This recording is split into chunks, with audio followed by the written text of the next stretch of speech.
The Sweet Medicine SunDance Path is a mystery school that offers shamanic knowledge and practices for anyone seeking personal growth, spiritual awakening, and evolution through interconnectedness. Today, the wheels and keys, the teachings, practices, and ceremonies are available at workshops, events, and ceremonial gatherings in various countries around the planet. Hello and welcome. My name is Nicola Samad. I am an apprentice on the Sweet Medicine SunDance Path. I have been studying and practicing this spiritual path for over 25 years, and today I am very happy to welcome Janneke Koole, one of the most esteemed teachers of our path, to chat with us today about the Sweet Medicine SunDance Path and what it is. Janneke is an author. She has a woman's book called Journeys into the Mirror and a children's book called Jenny and the Big Old Tree. So, Janneke, welcome so much. It's lovely to have you here. Thank you, Nicola. Good to see you. So, you have dedicated, I would say, the best part of your life to spiritual growth, your own spiritual growth, and the teachings that you have been practicing.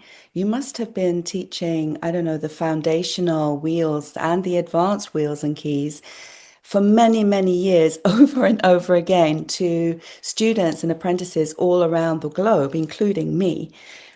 Why?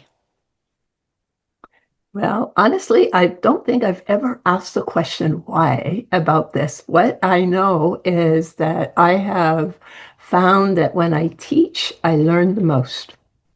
And when I first came to discover this path, when I was shown a whole body of knowledge that to me was like a bottomless well, and my heart just leaped into the joy of having a place where I could follow the longings of my heart, ask the questions in my mind, and really give my spirit a chance to just pursue whatever call or yearning was there to learn, to grow, to evolve. And so these teachings have a way for me of weaving it all together in such a way that I had not found elsewhere.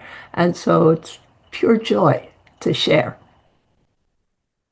Yeah, I agree. I think that was one of the main things for me, having done my fair share of workshop surfing over the years when I was younger. It was amazing to find something that just brought so many threads, so many pieces into a weaving that made sense. So, the preservation and the dissemination of these teachings is important to you. I know that. And so, would you say that these teachings are how are they moving forward? How are they relevant? Because they are old teachings. How are they relevant to people today? Well, the one of the beauties of the wheels and keys is that they continue to deepen. So there is always another layer to explore. And what I found in sharing the knowledge is that when people are seeking answers, there are multiple approaches in the same body of knowledge, which allows people to apply it to their everyday life. There are tools and ways in which they can actually see, does it work for me in my life? And when it does, it transforms a relationship, it opens a new vista, it brings hope and healing. And these, of course, are irresistible. So, does creative expression have anything to do with spiritual growth in that sense? Certainly for me, that creativity has been one of the doors that open to layers of understanding or making sense out of what is experienced in life, because it's not just head learning. And when one engages in a creative activity, or when one creates into in a creative way, the door to one's intuition opens. And so there is an access to wisdom that is carried in the body that is usually often a surprise.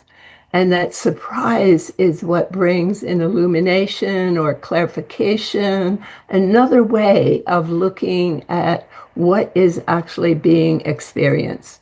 And therefore, the creativity is essential to ongoing exploration of an individual. It opens it for each individual to do it their way, is what I would say. So this is actually supporting someone to find their own individual way of spiritual evolution, of finding their own way of evolving that suits them and is it's not like a prescribed recipe that one size fits all, for sure. Mm-mm. Yeah. So we describe the Sweet Medicine Sundance Path as a mystery school. What is a mystery school? Yeah. You know that I love that name, of course, because it has already within it, what is that? A question. And so it's often described as a university or a school for the soul.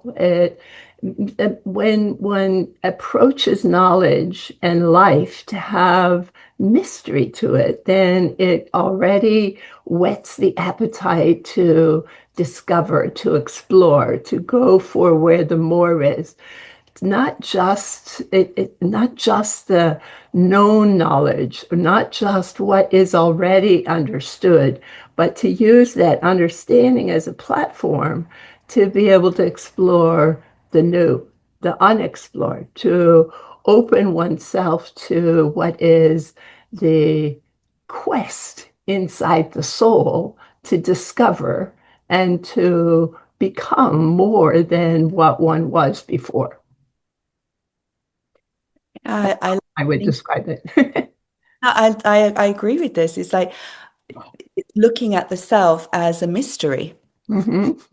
a mystery Hmm. discovered and explored.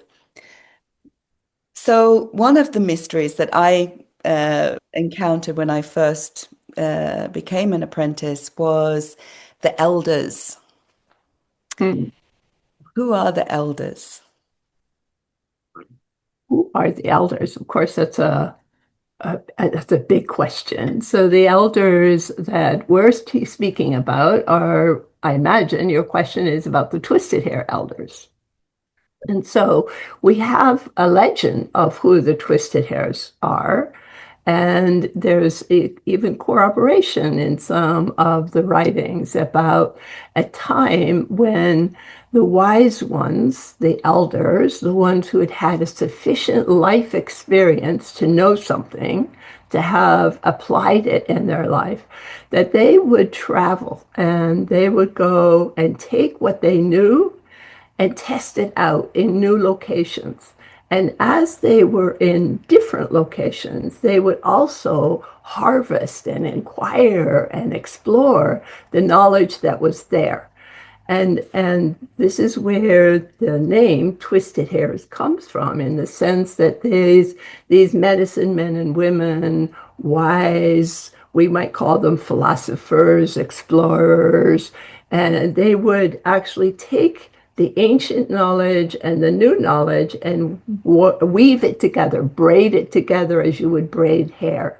And this made the old stronger with the new, and the new deeper, more anchored with the old. And so we have a lineage that allows us to continue doing this, to continue, first of all, just like getting to know and learn the depth of what was passed on to us. and to continue to weave knowledge in such a way that what is needed for the people wherever we are is fertile. And we use Sun Bear's phrase that it grows corn. It allows the people to be fed and nourished and empowered to continue to grow. And so our elders, that's really what we're talking about, is a lineage of wise ones who have continually gathered knowledge, shared knowledge, and have aimed that at what would you say as being relevant to the people of what the people needed at that time. So it's stuck. Yeah, I liken it to we have our grandmothers and grandfathers in our blood lineage. We have generations, and we carry the knowledge of the generations of those who have gone before through our very physical being, our genetics. And I see that we also have a spiritual lineage. And for us, those are, in terms of sweet medicine, that lineage are those who we call the twisted hairs, the twisted hair elders who have carried the knowledge and preserved it in such a way so that now we are able to find it, discover it, learn it, build it, rebuild it again for all people of all races. And this is the lineage that we are so dedicated to preserve and disseminate. Mm. So the simple answer to who are the elders, those who have walked before. Oh, Those who have walked with this knowledge, these wheels and keys, this alchemical ceremony, and have preserved it so that we can now also explore it. lucky us. In 1986, Harley Swift Deer Reagan founded the Deer Tribe Métis Medicine Society as a non-profit organization to gather, translate, and teach the wheels and keys of the sweet medicine SunDance path of Turtle Island. Stay tuned for more with Janneke Koole on the Sweet Medicine SunDance path. I do enjoy the ceremonies and all the teachings. I'm really looking forward to the healing that I can do inside my own self, and also the community is amazing. I'm looking forward to learning new things, finding out about myself. I'm looking forward to evolving. The spiritual connection to Great Spirit and to all things magical. These are the things that are most important to me right now. Welcome back to our conversation with Janneke Koole. So there are many different definitions of shamanism. So how would you define the Sweet Medicine SunDance path's shamanism?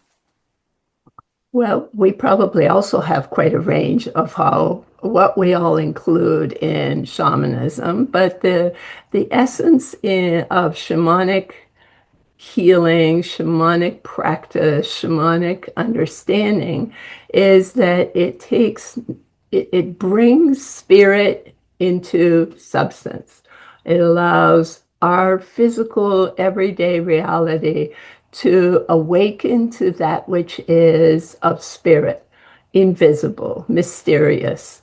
And it brings the power and the gifts of spirit into our everyday life. And so our way of shamanism takes us through quite extensive training in shamanic practices that help us to develop the inner healing, first and foremost, the inner clearing, the stabilization of the highest level of balance, integrity, goodness, and love for self, life, and others. And that practice is probably at the heart of our path, to really develop what we call benevolent compassion, to develop that integrity of heart, body, mind, spirit, and soul, so that we can become a light out into the world. And that light is shamanic in nature. That light is spirit. That light is the essence of our soul. And so to learn how to take our everyday learned being that is our ordinary self, so to speak, if we could even speak of that, and to open inside of ourselves that light, that energy that allows us to flourish and actually do good in whatever small or large circle of influence we have. That is shamanic in its nature. That is allowing the light and the goodness of creation to be facilitated through our words, actions, and deeds. So we have, of course, our path, as you know, has quite a variety and range of ways of training, from the simple applications in everyday life to some very intense ceremonial processes that really are focused on evolution. There is something about the interconnectedness that I have experienced as being the strongest impact on me, and from many of those who I know who are also studying this path, that the interconnectedness of all of the worlds, the inclusion of everything that is in our reality is it's both expansive and expanding, but at the same time it also brings down this very clear understanding that we are part of a bigger picture. Oh, very true. So another question I get asked very often is, why do we call our knowledge and teachings and practices wheels and keys? Right. Good question always. Well, exactly what you were talking about is what a wheel does. So linear knowledge tends to have stops and starts, parts and pieces. Our knowledge is placed on wheels, which means that there is no beginning, no end. The circle is always unbroken, and therefore when one body of knowledge held on a wheel, there is no part of that is better than the other, and therefore it allows for multiple viewing points to be brought into the same aspect of life. And in the construction of each and every wheel, no matter how simple or complex, begins with exactly what you spoke of. It begins with the elements. It begins with the four worlds of Grandmother Earth. So there is not there is, I'll say it in the positive, there is always a connection and a complete interreliability and interdependence with the minerals, the rocks, the stones, the soils, the plants, the animals, the humans, and the spirit world. And so they belong together. They create a whole. And they are brothers and sisters. They are interdependent one with the other. And this is what allows the knowledge to be so fertile. And what I found in exploring these wheels is that it is therefore, there's something inside each wheel for everyone, no matter what age or stage they are in life, no matter what kind of walk of life they have in terms of their career, their culture, their beliefs, or anything, that there is an entry point somewhere in that wheel that allows a person to go, now I feel at home. This I can apply. And this is the most magical part of the wheels. What are considered keys is that they unlock memory. So that aha moment is when a key is found inside the wheel. And of course, we have the wonderful gift of the keys, many keys, being identified and given to us. So we can already take a key, like a little triangle, or an aspect of how things fit together. We can utilize that key to illuminate what makes a problem a problem. How is it that we keep spinning around in a problem? How is it that we can actually resolve it and solve it so that it allows us to hear the call of spirit inside the very predicament or problem or illness that we are so troubled by? This is what I consider to be the key with the wheel. And when you put the two together, it's like I said, a bottomless well or an ongoing spring source of healing and hope for the world. More on the Sweet Medicine Sundance path coming up next. Healing for me is a lifelong process, and inside of this particular program, there are many very, what would I call it, pragmatic and also magical approaches to create healing inside of oneself. It's critical that each one of us as a human being find what is going to feed us, what is going to support us in our own healing and growing.